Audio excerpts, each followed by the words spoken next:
Hey guys, I don't know who out there needs to hear this, but when you have problems with your chain jumping, some people call it ghost shifting, and you get advised to recalibrate your gears or replace the chain or replace the whole group set or get a whole new bike, there could be a simple solution. And I'm going to show you what it is on this one.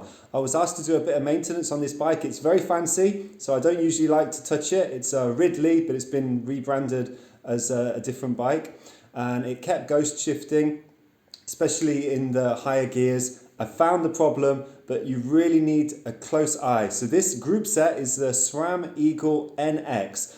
And in that group set with the chain, there's a master link which connects the chain together. Now that master link is not symmetrical. It's not the same on both sides. That master link is flat on one side and curved on the other. And in this case, it was put on with the flat part facing down, so it could never properly connect to the teeth of the sprocket. I'm going to zoom in on this in a minute, but just to let you know, this is an easy fix. You need the master link pliers. They're about 15 euros from Amazon or Decathlon, and then you just need to change it in the other direction. So we're going to do a quick look at this master link, and I'll show you. You'll be able to see that it's not the right one.